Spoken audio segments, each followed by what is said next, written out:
গ্রামের নাম ভেলাবাড়ি। ধানক্ষেত ঘেরা ছোট্ট এক গ্রাম। মাঝখানে ছিল এক বিশাল পুরনো বটগাছ। দিনে সবাই যেত, ছায়ায় বসত, খেলতেও। কিন্তু সূর্য ডুবে গেলে কেউ ওই পথে পা রাখত না। লোকজন বলতো, গাছটার ডালে থাকে সাদা শাড়ির মহিলা, চুল খোলা, মুখ ঢাকা, পা উল্টো দিকে। সেই নাকি রাত হলে গাছ থেকে নামতো, ডাক দিত কাউকে। একদিন গ্রামের চাঁদু বাজি ধরল, সে দেখে আসবে। চাঁদু ছিল একটু মাতাল, গাঁজাখোর টাইপ। সে বলল, ভূত কোথায়, আমি গিয়ে দেখে আসব। গ্রামের লোক বলল, পাগল হয়েছিস, যাস না। কিন্তু চাঁদু কারো কথা শুনল না। রাত 4:44। সেই বটগাছের নিচে হাজির, হাতে লণ্ঠন, চুপ করে দাঁড়িয়ে। হঠাৎ বাতাস থেমে গেল, নিস্তব্ধ চারিদিক। ঝিঁঝি পোকারাও থেমে গেল। চাঁদু বলল, কে রে, কোথায় ভূত?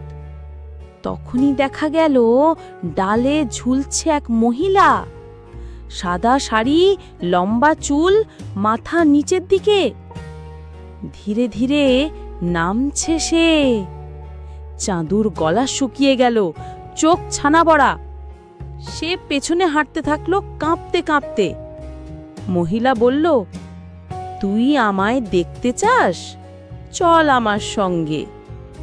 তারপর এক বিকট চিৎকার। ভোরে গ্রামের লোকজন চাঁদুকে গাছের নিচে পেল, চোখ খোলা কিন্তু নিঃশব্দ। মুখে শুধু একটা কথা বলছে, সে আসবে, আবার আসবে। চাঁদু আর কখনো আগের মতো হয়নি।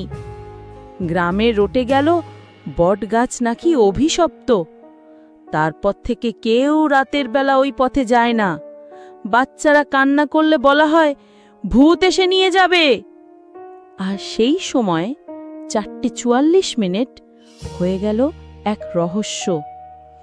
গ্রামের লোকেরা এখন বলে একে ভৌতিক সময়। অনেক রাত হলে বাতাসেও শোনা যায় একটা মেয়েলি গলা, তুই আসবি, আমি অপেক্ষা করছি। সেই গলার সাথে সাথে গাছের ডাল দুলে ওঠে, আলো নিভে যায়, কুকুর ঘেউ ঘেউ করে। সবাই জানে সে এখনো বেঁচে আছে, আর কারো অপেক্ষায় থাকে প্রতি রাতেই।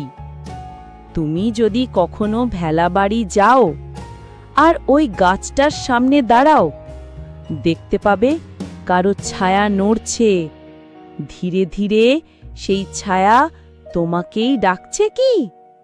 শুধু মনে রেখো, 4:44 পেছন ফিরে তাকিও না, না হলে সে তোমাকেও সঙ্গে নিয়ে যাবে, আর কেউ কখনো জানতে পারবে না তুমি কোথায় গেলে।